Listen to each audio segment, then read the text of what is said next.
Bien le bonjour à toutes et à tous les amis, c'est Cryptéo, on se retrouve comme d'habitude pour faire le point sur les news macro, éco, crypto. Comme d'habitude, on va reprendre ensemble les informations qui sont tombées dans l'écosystème crypto, dans la macroéconomie. Je vais te montrer un petit peu comment ça se passe et surtout comment les interpréter comme d'habitude. Et en fin de vidéo, donc c'est pour ça qu'il faut que tu restes bien jusqu'à la fin de la vidéo, on va faire le point sur les marchés comme d'habitude. Tu le vois bien, on est toujours dans le bleu, en plus c'est le week-end. Je vais t'expliquer ce qui se passe en général au week-end, pourquoi on est toujours dans le bleu et donc dans le moment d'hésitation sur Bitcoin et sur les autres cryptos et surtout regarder un petit peu ce qui peut se passer.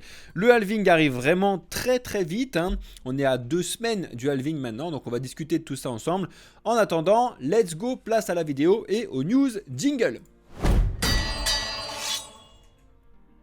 On va revenir sur les graphiques que tu peux voir directement tout à l'heure en fin de vidéo, donc reste bien jusque là. En attendant, merci à toutes et à tous ceux qui prennent le temps dès le début de la vidéo de mettre un like. C'est le meilleur soutien que vous puissiez faire au projet, c'est gratuit et ça nous aide énormément. Comme vous pouvez le voir donc sur votre droite, désolé comme d'habitude il y a le double souris, on est toujours au-dessus des 65 000 $. On regardera ça ensemble à la fin de la vidéo, mais tu le vois bien, vraiment l'hésitation est complète. Et là pour le coup, prenez, décidez un petit peu si vous êtes plutôt à l'achat ou si vous êtes plutôt vendeur en ce qui concerne le Bitcoin. Dites-moi directement en commentaire si vous êtes plutôt bullish ou bearish en ce moment. Vous mettez un petit peu ce que vous voulez, mais c'est intéressant de savoir et comme ça au moins même vous allez pouvoir regarder les différents commentaires des autres, savoir si en gros les gens actuellement, du moins ceux qui regardent nos vidéos, sont plutôt pour le Bitcoin qui ne baisse plus ou si plutôt on est en train de voir un Bitcoin qui va pouvoir potentiellement rebondir. Vous allez voir que c'est très simple en général. Ceux qui sont déjà rentrés, ils veulent que ça ne descende plus du tout. Et ceux qui ne sont pas encore rentrés ou qui ont la possibilité de recharger, veulent que ça baisse. Et du coup, en fonction de ces gens-là, le marché va plutôt dans leur, dans dans la catégorie où ils sont le plus. Bref, tu verras, on discutera de ça tout à l'heure. En ce qui concerne les informations, donc, on a cette magnifique Cathie Wood, comme d'habitude, qui nous explique un petit peu comme d'habitude que sur ce prochain bull run, elle s'attend à voir Bitcoin à 1,5 million de dollars. Bon, je vous le donne en mille, hein, c'est pas possible. Donc, n'essayez pas de faire vos investissements en fonction de ce type d'information-là parce que ça n'est pas possible, d'accord? L'histoire... c'est même pas l'histoire de regarder ce qui s'est passé historiquement et donc dans le passé, c'est tout simplement une histoire de calcul. Faites-vous le calcul directement, vous multipliez 1,5 million par 21 millions, parce que des bitcoins, il y en aura 21 millions, on n'est pas loin, on est à 20 millions, bref. Et tu vas voir la capitalisation boursière totale, donc l'argent total qui est investi et qui vaut... Du coup, cette partie-là, tu verras que ça n'est pas encore possible. Je dis bien encore, parce que ça arrivera potentiellement. Le Bitcoin à 1 million, je pense qu'on le connaîtra. 1,5 million peut-être aussi. Mais ça n'est clairement pas au prochain bull run. Ça n'est pas possible. Il faudrait que tout le monde l'accepte d'un coup. C'est pas possible. Faites le calcul tout seul, vous allez voir que c'est pas possible. Quand vous le comparez à un PIB ou ce genre de truc, vous allez voir que c'est pas possible. Donc, ne faites pas vos investissements sur Bitcoin par rapport à ce type de choses-là. Parce que les gens ils vont dire, ah, je mets 100 balles maintenant, le Bitcoin il est à 60 000, à 1,5 million, je serai blindé. C'est pas si simple que ça, d'accord. En tout cas, si vous voulez de l'accompagnement et de l'aide, vous êtes au meilleur endroit. Donc abonnez-vous, activez la cloche pour être au courant de nos dernières vidéos. Rejoignez du coup notre site internet, vous avez tous les liens, vous pouvez voir là tout directement sur la vidéo. Rejoignez-nous, bienvenue dans le futur à tous ceux qui le font. Ça fait plaisir et ça fait chaud au cœur, même si c'est la banque des règlements internationaux, là, bref, ça c'est la BIS, je suis sur le site, bref, on s'en fout. Ils sont en train de regarder, donc les banques centrales et en général, donc le secteur banquier en général, de regarder comment fonctionne la tokenisation justement pour les paiements transfrontaliers.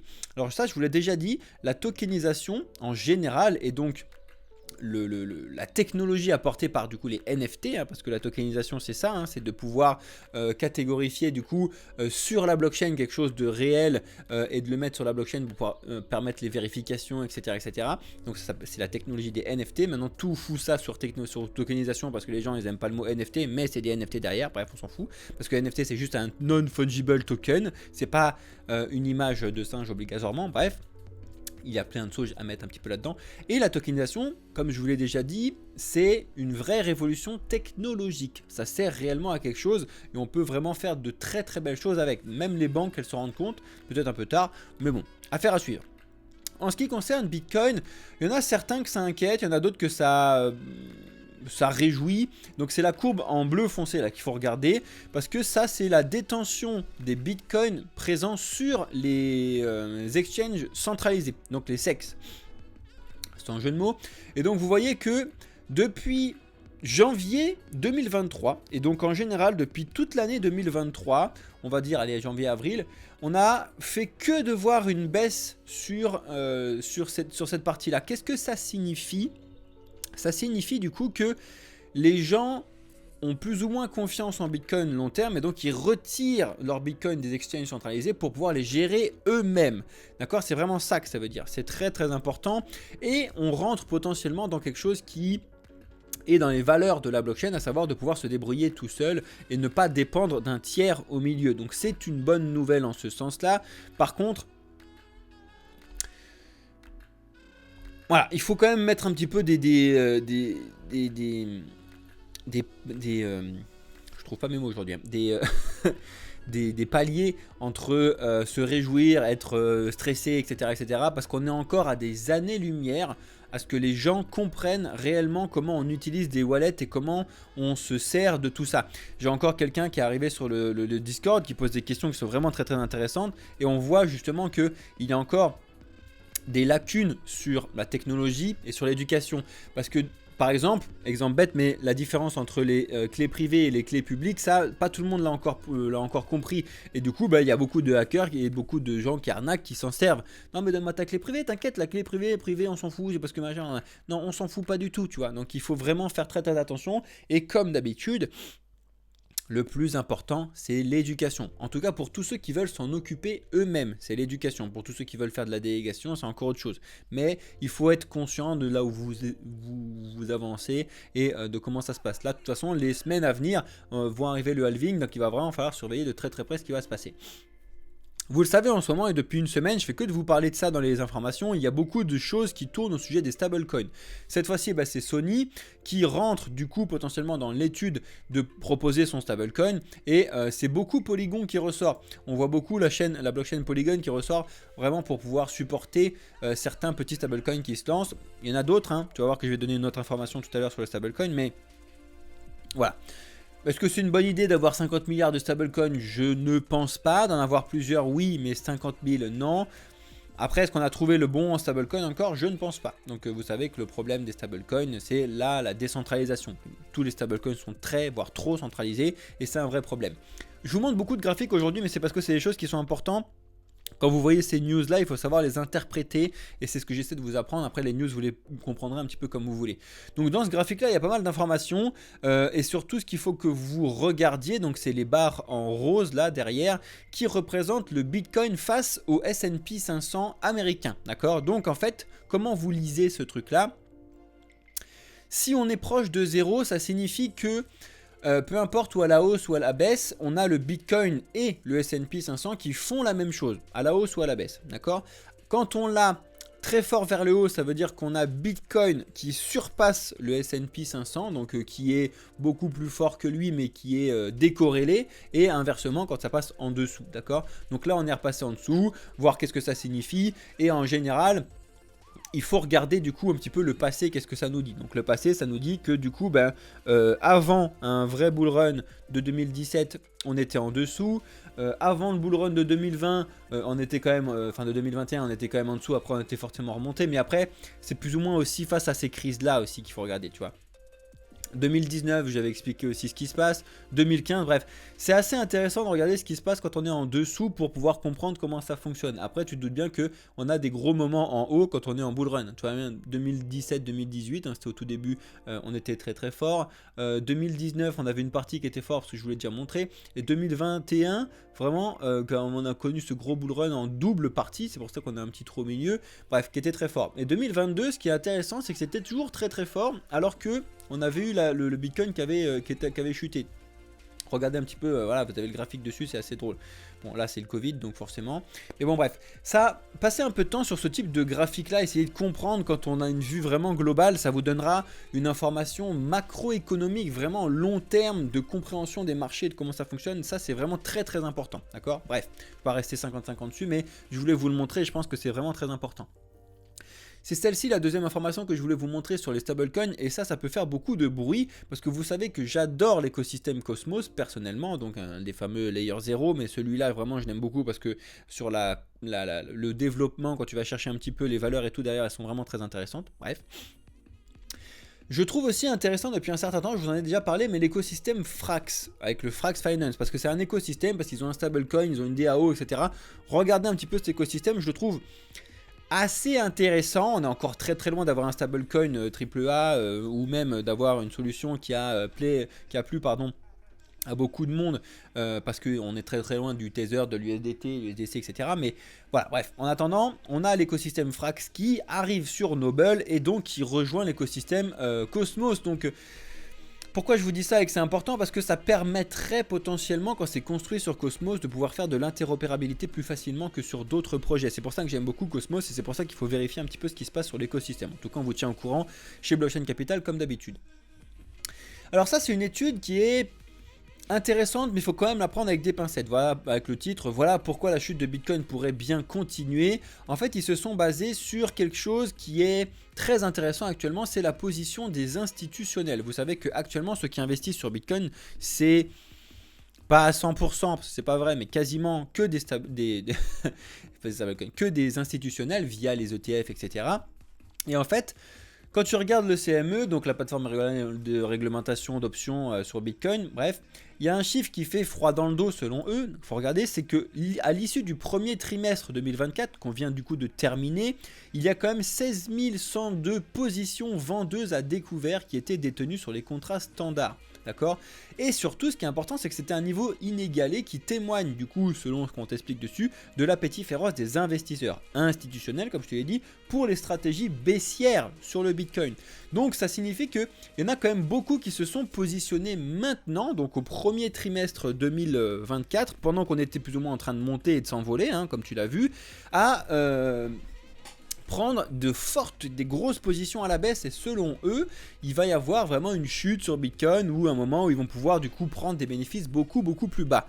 Donc comme d'habitude, il faut aussi regarder un petit peu tous ceux qui se sont positionnés à l'inverse, hein, à la hausse, hein, comme toute la catégorie, toute la clique de micro-stratégie, etc. Et puis même en général des ETF hein, qui ont été achetés.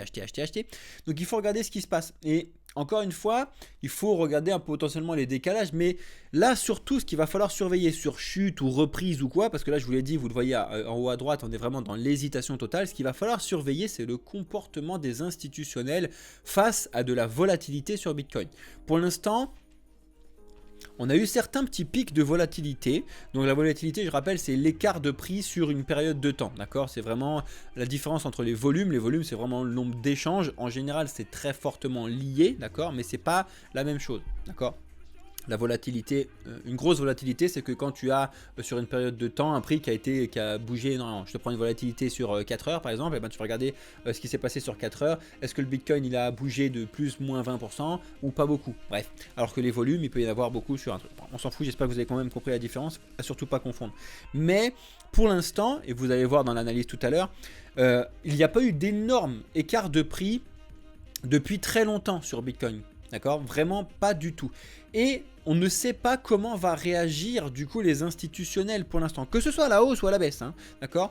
Et d'ailleurs souvent l'écart de volatilité qu'on recherche c'est hausse-baisse, hausse-baisse.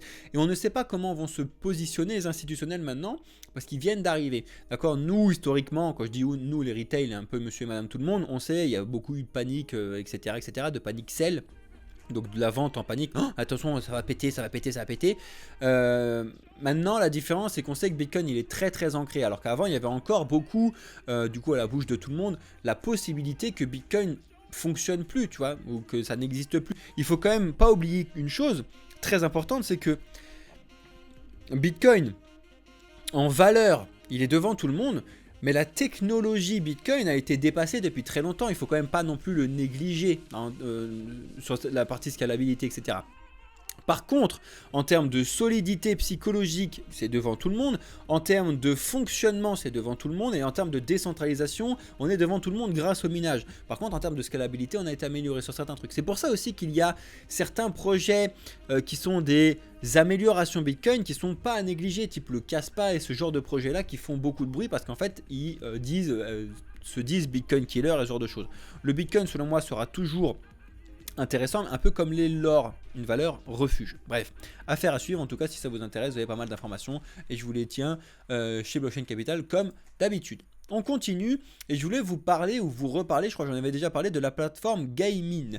Donc pour tous ceux qui sont fans donc de jeux vidéo en général, vous savez qu'il y a quand même pas mal de choses et que la blockchain dans le monde du jeu vidéo va faire beaucoup de bruit. On l'a vu rapidement ce que ça pouvait faire en 2021, mais vous vous doutez bien que en 3 mois on ne peut pas faire un jeu, hein, ça n'existe pas. Donc là les premiers réels jeux qui ont eu du coup 4 ans pour se développer vont commencer à sortir sincèrement, réellement. Et du coup potentiellement ils peuvent sortir sur ce type de plateforme là. Donc il faut regarder. Vous savez qu'il y en a plusieurs, tu as l'écosystème Gala, l'écosystème Ultra, bon bref, tu as Gaming, c'est une plateforme de gaming novatrice qui récompense les utilisateurs grâce au Web3. Donc si ça vous intéresse, vous avez une belle présentation qui a été faite sur Cryptos, je vous invite à le tester si vous avez kiffé. S'il y a des gens qui l'ont déjà testé, dites-moi en commentaire, franchement, Gaming génial, Gala nul, Ultra génial, Gala génial, Gaming nul, bref, etc. Dites-moi ça en commentaire. Personnellement, j'ai pas encore pu aller tester parce que j'ai pas du tout le temps de faire du gaming actuellement, même si j'aimerais beaucoup regarder un petit peu ce qui se passe parce que l'utilisation de la blockchain, je trouve ça génial. Mais bon bref, allez regarder un petit peu, vous pouvez télécharger tous ces genres de trucs, en général c'est pas très compliqué si vous avez un ordinateur qui fonctionne plus ou moins bien. En plus ils nous mettent quoi? Ouais, ils mettent le cloud computing dessus. Il y a pas mal de choses. Bref, à regarder. En tout cas, si ça vous intéresse, vous avez une belle présentation sur Cryptos. Vous retrouverez tous les liens sur notre Discord dans la partie actualité comme d'habitude. Et si vous avez des questions ou vous ne le retrouvez pas, posez-nous la question directement dans notre Discord. La France maintient son statut de destination prisée. Alors, il faut quand même mettre des pincettes là-dessus parce que vous le savez, pour moi, c'est un peu le genre de news qui apparaît au moment où en fait on en a besoin. C'est-à-dire que là en France, en termes de dette, c'est une catastrophe. En termes de gestion sur toute la partie publique, c'est une catastrophe. Hein, les hôpitaux, les médecins et tout. Enfin, ça n'a jamais été aussi catastrophique que ce qu'on a actuellement. Allez demander à vos médecins, dentistes et tout. C'est une catastrophe, d'accord? Par contre, les investissements en France, c'est tellement le bordel que c'est du coup devenu un endroit pas très risqué. Je sais pas comment je peux vous expliquer ça, mais en fait du coup on a une certaine stabilité dans l'instabilité qui est assez intéressante pour les gros investisseurs parce que en fait du coup ils savent où ils mettent les pieds. C'est-à-dire qu'en fait ils savent qu'ils vont se faire éclater sur tel truc, mais au moins ils le savent. Et en fait souvent les investisseurs ils préfèrent aller là où ils savent, les gros hein, je te parle, aller là où ils savent ce qui va se passer que quand tu mets des très grosses sommes, d'aller à un endroit où bah, c'est très risqué. Donc c'est vrai que la France attire quand même pas mal de choses sur cette partie-là, mais bon, il faut quand même faire la part des choses aussi sur plein de points, mais vraiment, ça ne te concerne pas, à moins que tu seras vraiment blindé, parce que là, c'est vraiment les très gros investisseurs qui peuvent trouver une certaine stabilité en France qu'il n'y a pas dans d'autres pays, et c'est normal. Par contre, quand tu es entrepreneur, petit, etc., tu te fais marcher dessus. Par justement c'est gros, mais bon c'est encore autre chose, affaire à suivre, mais il y a pas mal de choses à faire en France qui pourrait vraiment être un pays qui est exceptionnel. Malheureusement la gestion de l'économie elle est très mauvaise, mais c'est parce qu'on n'a pas des économistes qui sont au pays, mais bon bref ça c'est encore autre chose. On a une banque de Wall Street qui aurait contacté un mineur pour racheter des bitcoins 2 semaines avant le halving, c'est à dire que maintenant il y a certaines banques de Wall Street qui seraient plutôt elles à l'inverse de ce que je te disais tout à l'heure pour acheter des bitcoins maintenant parce qu'ils ont vu que historiquement quand tu regardes un petit peu ce qui s'est passé sur les différents halvings, effectivement on n'a fait que de monter après. Alors attention quand vous regardez ce type de graphique, c'est que c'est en logarithmique, d'accord? Donc certes vous voyez les hausses, mais vous vous rendez pas réellement compte de la puissance de la hausse sur un marché. Je vous le montrerai tout à l'heure dans la partie analyse des marchés, parce que là on se rend compte que ça monte, mais on se rend pas compte à quel point ça monte fort. D'accord? Et surtout, on ne se rend pas compte du bazar qu'il y a souvent eu au moment des halvings. D'accord? Souvent, tu vois, mis à part le premier en 2013, mais qui est très bizarre, encore qu'on a une chute avant qui n'est pas à négliger, mais parce que c'était vraiment la toute première fois que ça se passait et il n'y avait personne dessus. Donc ça avait fait beaucoup de bruit parce que c'était la première fois. Blablabla. Là, pour l'instant, comme tu peux le voir, bon, ils ont mis le carré. Ce qui me fait vachement rire, pour l'instant, en tout cas, c'est le positionnement du carré qu'ils ont mis, en tout cas chez Cryptos, comme quoi, potentiellement, le point d'interrogation, ce serait plutôt une baisse. D'accord? Tu vois, là, tu vois que par rapport au moment où ils l'ont placé, on est plus ou moins au milieu, plus ou moins au milieu, plus ou moins au milieu, d'accord? Et ici, si jamais il se place encore une fois plus ou moins au milieu, ça signifierait qu'on verrait une grosse baisse. Bon. Tu vois bien que c'est pas possible parce que du coup, comme on est en logarithmique, je te rappelle, si tu regardes et qu'on se place à peu près là où on est sur ma souris, ça nous ferait baisser à 6000, 5000. Enfin non, 6000 ils sont là, pardon. Ça nous ferait baisser à 20 000. C'est pas impossible, mais affaire à suivre. En tout cas, les voir ici à 6000, Bitcoin à 6000, vous oubliez complètement, mais bref. Tout ça pour vous dire que on va vivre des moments intéressants là, parce qu'en général, c'est le moment du halving où on a de la volatilité, c'est les mineurs qui voient leur difficulté, la difficulté bouge pas, mais les récompenses divisées par 2, etc. Et c'est ça qu'il faut regarder, et historiquement c'est vraiment très très intéressant. Donc on va regarder ça bien évidemment ensemble et on vous fera des lives, etc. Alors ça c'est juste une news parce que je sais que ça vous plaît, hein. Je sais que vous aimez bien savoir qui est riche, comment ils sont devenus riches, qui c'est, hein. Donc si vous voulez, vous avez le classement des milliardaires de Forbes dans l'écosystème crypto qui vous est posté ici. Donc avec du coup les plus grosses personnes riches dans l'écosystème crypto, et de savoir un petit peu qui est derrière, ça peut être assez drôle. Je vous l'ai déjà dit que c'est toujours CZ qui est toujours le premier. Bref, on en a déjà rappelé, je vais pas faire le point là-dessus parce qu'on s'en fout un peu. Mais je sais que ça peut vous intéresser, donc je vous le montre. Encore une fois, un autre graphique, vous allez me dire, mais il me fatigue ces graphiques, et en même temps c'est mon métier de vous montrer des graphiques, hein. De la partie analyse, c'est mon métier, donc c'est normal que je vous montre des news et que je vous fasse un petit peu d'analyse dessus, sinon ça sert à rien. Selon l'analyse que je vous montre actuellement, c'est qu'on pourrait faire face à vraiment une death alt season. Donc plutôt qu'une alt season et à quelque chose de très très haut actuellement, il t'explique qu'on a une death cross qui vient de se passer potentiellement, ou qui est en train de se passer actuellement. Et du coup potentiellement que les altcoins avec Ether pourraient s'écraser, du moins face à Bitcoin. D'accord? Donc ça signifie deux choses, ou Bitcoin monterait tout seul et du coup les altcoins ne se passerait pas grand chose, ou alors tout crash, Bitcoin crash moins que les autres comme on l'a déjà vu, et on pourrait avoir un gros problème. En tout cas, et c'est intéressant à regarder historiquement comment ça s'est passé et comment ça se passait avant, quand on a ce cross à la baisse. Tu vois que plus ou moins la dernière fois qu'on l'avait eu, c'était aux alentours donc de la chute de 2019, hein, comme je vous l'ai déjà dit qu'il fallait l'analyser parce que selon moi, c'est très significatif de ce qu'on avait maintenant. Hein, mais bon, bref, pour moi, je vous l'ai déjà dit que cette montée qu'on avait là, c'est la montée qu'on a là. Faites ce que vous voulez avec cette information. Moi, c'est plus ou moins ça que je pense. Encore une fois, il faut regarder un petit peu ce qui se passe. Mais on n'est vraiment pas à l'abri d'avoir un vrai retournement de situation parce qu'il y a quand même beaucoup de choses qui sont bullish et il y a plusieurs personnes qui commencent à craquer. D'accord? Quand en fait, je vous disais au début de vidéo tout à l'heure, et c'est assez significatif sur ce type de graphique. Je vous disais tout à l'heure, il y a deux types de personnes actuellement. Il y a les gens qui sont déjà rentrés, d'accord, et qui eux disent, bah c'est bon, moi je suis rentré, donc je veux pas que ça baisse parce que je suis rentré, donc je veux plus machin, voilà. D'accord, ça c'est la première type de personne. Et le deuxième type de personne, c'est ceux qui disent, non mais je rentre pas tout de suite, ou du moins je recharge pas tout de suite parce que je pense que ça peut baisser. Au moment où ces personnes-là, elles auront complètement craqué, d'accord, et elles auront acheté, c'est là où ça va se péter la tronche. Vous allez me dire pourquoi? Parce que tout le monde aura acheté. Ben justement, quand tout le monde a acheté, il n'y a que des vendeurs qui restent. C'est ça qu'il faut que vous compreniez à chaque fois. Pourquoi souvent ça va à l'inverse donc de ce qui se passe?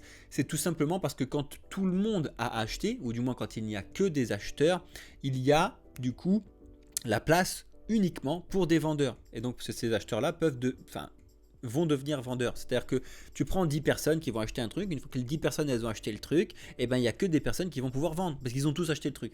Tu comprends?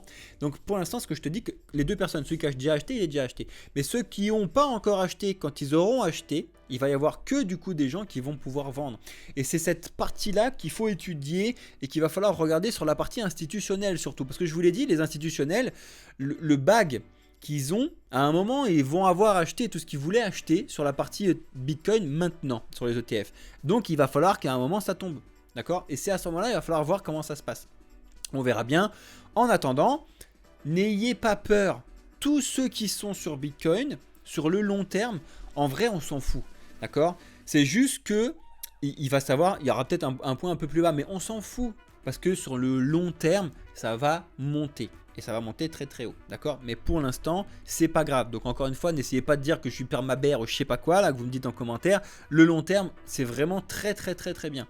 Rentrez, tant que vous pouvez rentrer, le DCA, je trouve que c'est la meilleure chose que vous puissiez faire, surtout si vous n'êtes pas sur l'écosystème tous les jours comme nous on l'est chez Blockchain Capital. Là, je parle plutôt à ceux qui sont tous les jours dessus, qui veulent en faire leur métier, qui veulent vraiment faire quelque chose dessus. Déjà, c'est pas simple, mais alors pas du tout, et il faut être dessus tous les jours. Quand je vous dis tous les jours, c'est l'écosystème crypto, c'est tous les jours. Là, je vous tourne la vidéo, vous la regardez quand vous voulez, mais moi je la tourne le samedi. Il n'y a pas de samedi et dimanche chez Blockchain Capital. On vous le dira avec Alex, on essaie de prendre des pauses des fois plus ou moins n'importe quand dans la semaine, parce qu'en fait, il n'y a pas de samedi et dimanche, d'accord? Tous les jours. Bref, c'était pour vous expliquer, il faut que j'avance, parce que sinon on va pas s'en sortir.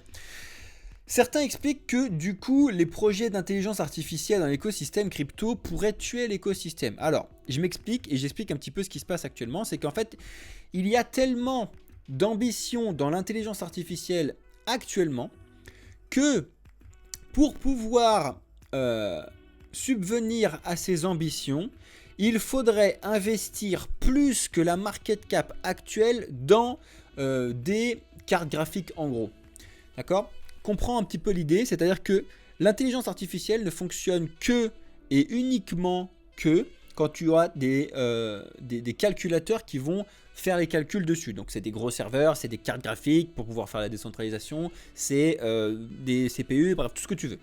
Mais c'est un investissement cette machine-là, d'accord? Il faut la stocker, il faut machin, etc. Et puis il faut l'acheter. Et en fait, il y a tellement de projets d'intelligence artificielle actuellement qui promettent monts et merveilles que pour l'instant, ils n'ont pas du tout la puissance pour pouvoir faire ce qu'ils disent, d'accord? Et du coup, il va forcément y avoir un problème quelque part. Il va forcément y avoir un problème à un moment. Tout le monde parle d'une bulle d'intelligence artificielle, peut-être, oui, avec Nvidia, etc. etc. Effectivement, tu as plein de projets qui promettent des choses qui sont vraiment intéressantes. Avec le projet vraiment en développement, il est trop bien. C'est-à-dire que les lignes qui sont exposées sont géniales.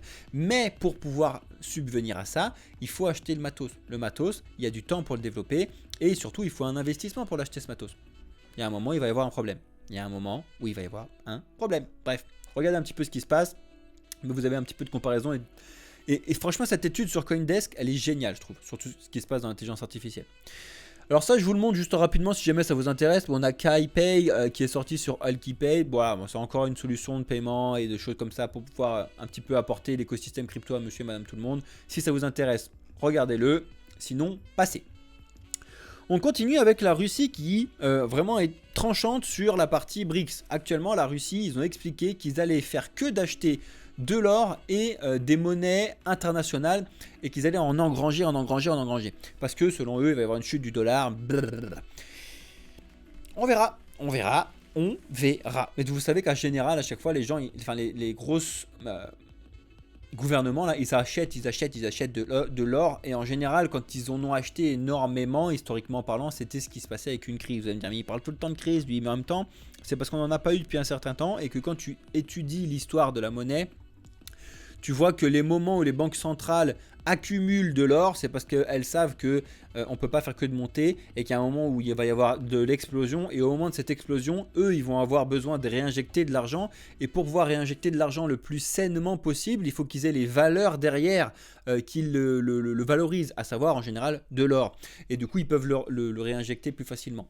D'accord? C'est à peu près comme ça que ça fonctionnait du coup juste à présent. Bien évidemment, tout est en train de changer. On fait le point, en tout cas il y a eu un point qui a été fait sur le portrait robot de l'utilisateur américain, de combien il a dans son portefeuille, qu'est-ce qu'il utilise, etc. Tu vois que le portefeuille moyen a augmenté à 2800 $, donc que dalle. Que dalle, pour vous dire, il y a plus de gens qui ont investi sur le livret A que sur l'écosystème crypto en général, hein, ça c'est normal. Mais bon bref, le livret A en France, crypto mondial, comprends ça, tu verras qu'on est au tout début et qu'il y a vraiment pas mal de choses à faire. En tout cas, on voit qu'il y a un engouement qui monte et que ça continue d'attirer des gens, etc. Sans surprise, bien évidemment, les investissements qu'ils font, c'est Bitcoin et Ether, bien évidemment. Et dans le top 5 des cryptos préférés, par contre, on y retrouve le Solana, qui n'était pas là avant, hein, historiquement. Bien évidemment, là, il a fait beaucoup de bruit. Le Cardano, qui a déjà été là depuis très longtemps. Et le Polygon, que je fais que de vous dire, qui est monté en force depuis très très longtemps maintenant, depuis le dernier bull run. parce que c'est un layer 2 d'Ether qui fonctionne vraiment très très bien, et surtout avec l'annonce qu'ils ont fait sur le Zero Knowledge, ça fait du bruit. Ensuite, on en a certains autres qui font aussi pas mal de bruit. Si ça vous intéresse de regarder l'article en entier, vous le retrouvez sur notre Discord comme d'habitude. Faut que je me dépêche dans la vidéo à faire 1 heure.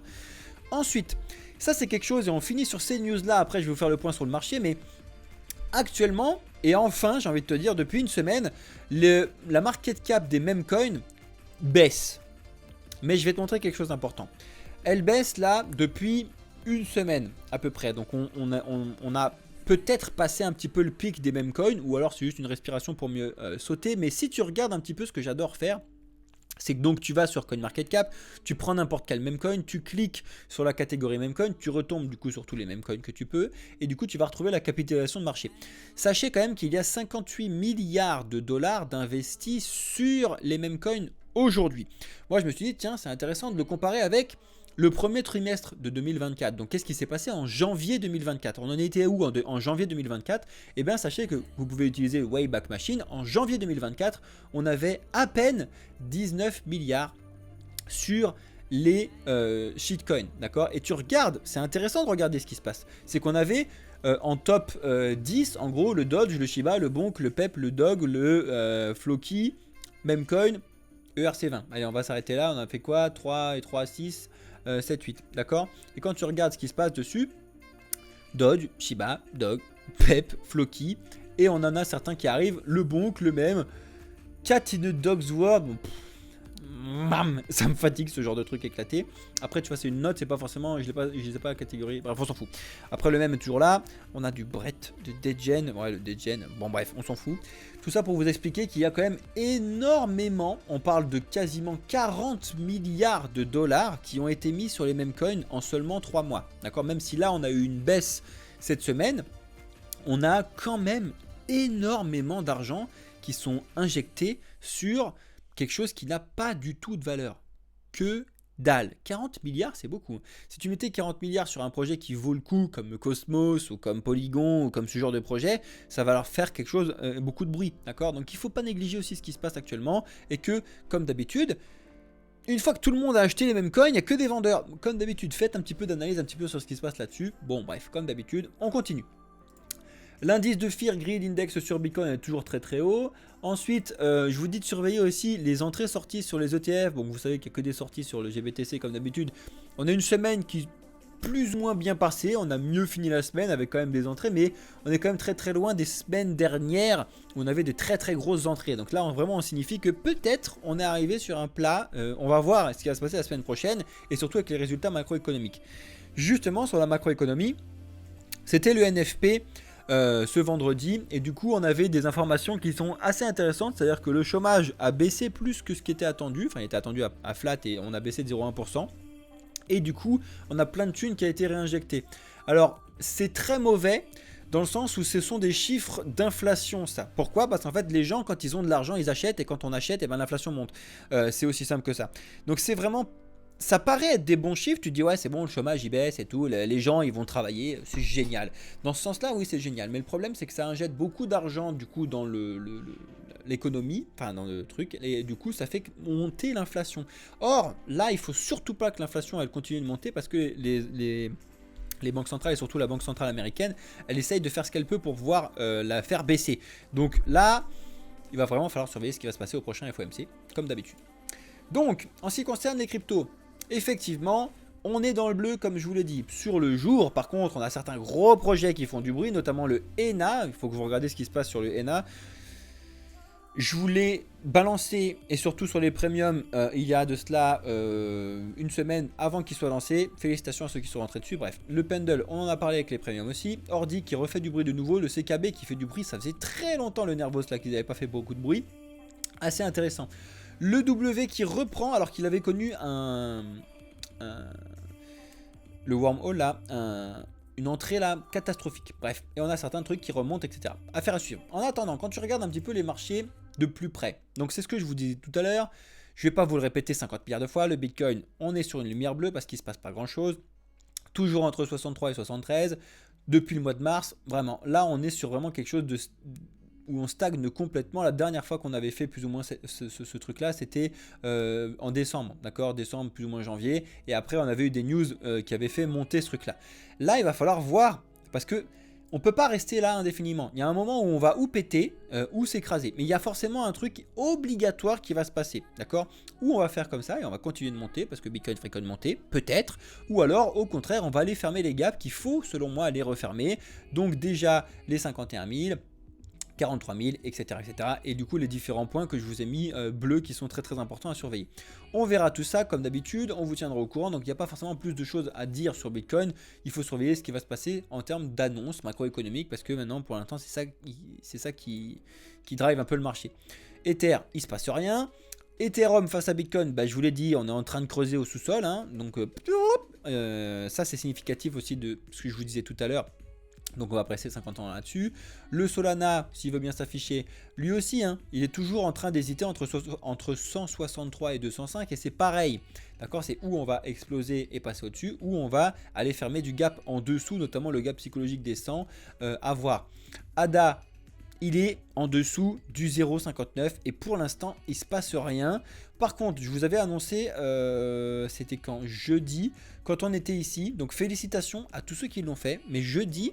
je vous avais dit, on vient de toucher la borne haute. C'est pas complètement débile pour ceux qui veulent placer un ordre dessus, de le mettre en short parce que pour l'instant, du moins avec l'hésitation qu'on a sur le Bitcoin, c'est pas impossible qu'on revienne toucher les 0,57. C'est exactement ce qui s'est passé le vendredi. Donc félicitations à ceux qui l'ont fait et je vais vous montrer sur un autre truc juste après. Le BNB, pour le coup, très solide. Il se passe pas grand chose, mais on est vraiment bloqué sur les 584. On verra bien ce qui va se passer. Le XRP, c'est un stablecoin, il ne se passe rien.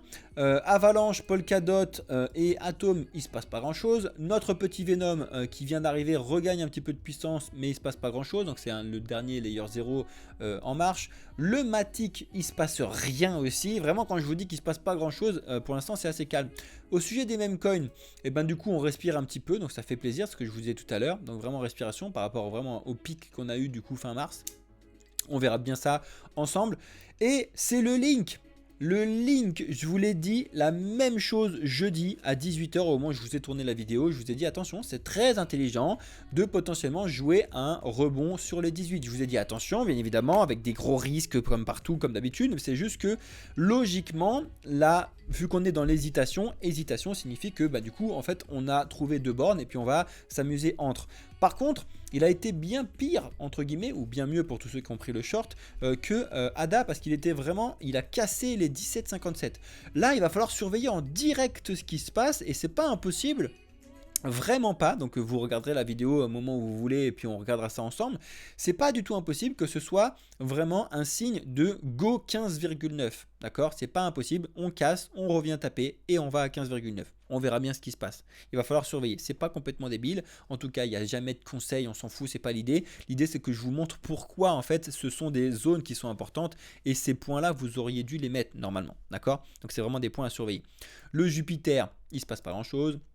Le petit trio FET, AGIX et Ocean, depuis qu'ils ont fait leur annonce, bah, il ne se passe rien. On va attendre vraiment de voir le token ASI arriver et on verra bien.